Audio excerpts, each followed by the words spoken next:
Ekibiina kya Democratic Front n'okutuusa kati kikyatuula bufoofofo oluvannyuma lw'okulemererwa okuyisaamu omubaka wa paalamenti yadde omu bw'ati yadde ssentebe wa disitulikiti omu bw'ati mu kulonda okuwedde yadde nga kyali kyasuubiza bannayuganda tekijja kusindika ababaka ba paalamenti abawerako mu paalamenti ey'e12.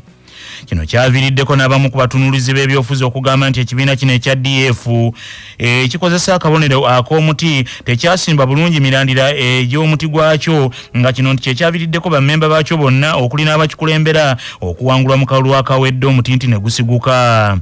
Wabula mu katundu kaffe kanaka nze nga bwe ndaba tukuleetedde omukulembeze w'ekibiina ekya Democratic Front era omubaka wa paalamenti Wanyendo Omukungu w'ekitiibwa Mathias Mpuuga Nsamba ng'ayanukula ebibuuzo ebimubuuziddwa Alex Nsubuga ku nsonga zino n'endala zonna. Oweekitiibwa mukulekere mu kalulu. Akalulu kaagwa bitundutundu ne tukyavudde ekitundu. Abantu b'ekibiina kyonna aba DF abasinga nga tebayitamu obuzibuliridde wa Oweekitiibwa. Olina ekibiina kyonna ky'omanyi bonna nga baayitamu? Ebimu gyayisaayo ababiri naye DF neetayisaayo wadde ku bubaka bwa paalamenti. Ekibiina ekyagenda mu kalulu nga kito kyali kiwezezza myezi 5. Ekibiina kyatandikibwa wakati omuyaga omungi, omwali okuseketererwa, omwali enge n'ettima, omwali okukonjerwa. Ndowooza kiba kya bwenkanya ne mulondoola buli candidate wa DF eyesimbawo ku level ya parliament ebyali mu Tale centers. Ng'ekibiina netutegeera bulungi nti twaliyo kalulu, yali mbeera ya kinimu, yali mbeera y'abantu kuyisaawo bye baagala okuyisaawo ne be baagala okuyisaawo n'okufrustratinga be batya ne be beeraliikirira. N'olwekyo twali mbeera ya kutya nti tutidde nnyo, twali mbeera ya kugamba nti tweyaliikidde nnyo sitwayitamu abaka baffe abaddirwa mu Tale Center emisana ng'enseera bangi bamanyikiddwa. Tuwaddeko amagezi bekisobola abasobola okugenda mu kooti nga tubyakoma ku DF yokka n'ebina ebirala bingi. Ababaka b'osuuba abagenda mu kooti? Ndowooza tuleke ku papa kijjala okugumyako nti mu bbanga si ddene nga gazeti efulumye ojja kuwulira ababaka baffe ab'enjawulo betuwadde amagezi okwekubira enduulu mu kooti. Naye nga bwe nategeeza eggwanga nga njoga eri bannamawulire okulonda kwonna kwali kwa kiwangi kumaza. Oweekitiibwa wadde waliwo enteekateeka ya bannamateeka okwetegereza byava mu kulonda okuba nti ekibiina mu bitundu byonna n'eggomba twawuliddeyo eyagambye nti akyakivuddemu yali alinda ssente n'atazifuna, kitegeeza kiri ekibiina? Nze mwami Alex endabirwamu gy'okutte akakulula kana akakulula envi tolimu ya mu kisenge. Endabirwamu y'okukisenge yani kulaza ekifaananyi ekinene eky'eggwanga naye bw'okwatira akakulula ojja kulaba liiso lyokka oba nnyindo. DF kibiina ekikavaliga eggwanga lyonna n'embeera y'ebyokulonda ey'ebitege n'olunaku lw'okulonda ne lufuuka lwakatemba ne lufuuka ng'olwa komede nga bayiwamu obululu nga batiikinga obululu nga balonda emirundi 10 nga bwekyali ewange. Oweekitiibwa oyanukula ki ku bano baddombo abagamba nti omuti tegwalina mirandira minywevu? Kakati enjawulo yange n'eddombo eri nti talina kyeyali atandise mbuukizi. Kakati sina bwe nsobola kuddamu muntu atalina kyeyali asimbye yadde ensogasoga.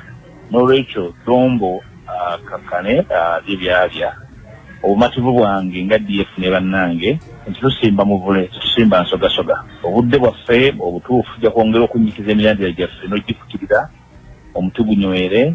Omuti gulina ebigendererwa si byagiyita mu luggya. Ebigendererwa by'omuti si byakalulu akaggwa, bwe kaggwa nga ebigendererwa byaffe biwedde. Twali tusimbye ebijjanjalo nti bya season. Uganda tamanyi bulungi ettaka ggimu, omuti gujja kunywera gujja kukula. N'olwekyo tetukolangako kibiina kino nga tunuulidde mwami Dombo n'abalowooza nga ye nga ensonga tulina okuddamu. N'olwekyo ebirowoozo bifunda nnyo tetabisooka biteeka wansi wa muti. Oweekitiibwa twabalabe nga mugezeeko mukomera ekitali okulamu Honorable Mwanga Kivumbi, mwageze mu kiti ki? Abamu ku ffe waliwo ensonga gyetasobola kutta mu bulamu bwaffe bwe bwa Sseruganda. Owa Sseruganda oba osukka ebyobufuzi twali mbeera yabufuzi gy'aba basigamu ebakozesa byabufuzi bya bukyayi eri bannammwe ne mba temukkaanyiza ku nsonga emu ne temuttanga wa Sseruganda obwa nnyinoomu n'obuntubulamu. Ensonga y'owa Sseruganda yetutuuka okulaba Mwanga Kivumbi kubanga embeera gy'alimu ng'omusibe si ya bulijjo. Naye era nga bwe nagambye ye musibe ali mu kizimbe ne ffe tuli basibe abali ebweru w'ekkomera. So ogenda okuyimirira naye kisukka ebyobufuzi naye Muwanga oyinza okugamba nti omu ku bannabyabufuzi nange ng'omuntu beendeze ne bannange tasobola kukyegaana ekyo, sobola kumulaba nga akkirira mu nnyanga neŋŋenda nkuba enduulu nsanyuke nti munnange ali mbuzi kubanga kyali munnange nsobola okukibeeramu. Obukulembeze busukka ku butakkaanya. Ona Muwanga ali mu kaseera kazibu nnyo, emisango egyamuggulwako gya Naggomola, fe abakkiriza nti ekimutuuseeko nange kisobola okuntuukako. Nange naye nziguddwako omusango gw'obutujju. Bannange bayimirira nange era omusango ogwo gye gwafiira gwafa kubanga gwali gwakimpatiira. Nina obumativu ne bannange nti n'emisango egiguddwako nayo ekivumbi girimu effubitizi, gisukka ne ku mateeka gye tuyita extra legal. Si mateeka gokka naye ebyobufuzi ebirimu byetaaga obwa Sseruganda n'okukwasira awamu kubanga munnaffe embeera gy'alimu si eya bulijjo esukka ku njawukana ez'ebyobufuzi. Era abantu abamu beewuunya honorable nti kino tekigenda kusabula bawagizi bamwe kubanga omuntu oyo y'omu ku baali bafumula ebigambo ebimu ku byaviiriddeko n'abamemba b'ekibiina ekya DF okuwangulwa, tekigenda kubatabula. Ekyokusaalirwa naye kigawangula. Obulagajjavu obwabaddukanya amalwaliro ga gavumenti bwaviiriddeko gavumenti ya Uganda okufiirizibwa ensimbi eziriyo mu biliyoni 150 mu mwaka gw'ebyensimbi oguyise. Ensimbi zino zisaasaanyizibwa mu kugula ebyuma ebikozesebwa mu kuyingiza empewo n'okufulumya omukka mu ICU nga bino bimanyiddwa nga heating ne air conditioning mu malwaliro ga gavumenti ag'enjawulo naddala ag'omutendera ogwa Regional Referral n'amalala. Omusasi waffe Edith Naabagereka Kalambulule. Bino byalabikidde mu alipoota ya Ssaabalizi w'ebitabo bya gavumenti Edward Akol ey'omwaka 2025 era okusinziira kwa alipoota eno ebyuma bino mu malwaliro agamu tebyakozesebwa nga beekwasa okusoomozebwa okw'enjawulo omuli amasannyalaze okuvaavaako, abakozi abatono, obutaba na nsimbi za kuddaabiriza oxygeni n'ebirala. Anthony Kimuli ng'ono dayirekita avunaanyizibwa ku nsaasaanya y'ensimbi mu ofiisi ya Ssaabalizi w'ebitabo bya gavumenti agamba nti bino byalabikira nnyo mu malwaliro okuli ekkulu ery'Emubende Regional Referral Hospital, Fort Portal, Kabale, Jinja n'ewalala ng'era bino byafiiriza nnyo eggwanga. Obuzibu buliwo nti ebyuma byataddemu ebimu tebikola, twasanga ebyuma tebikola, twasanga bataddemu sente biliyoni nga 15 ez'ebyuma eza ICU ne tusanze nga ICU ezimu tezikola lwakuba nti ekisooka tewali masannyalaze malungi, tusanga nga ebimu babigula naye tebikola service, tebiri maintained,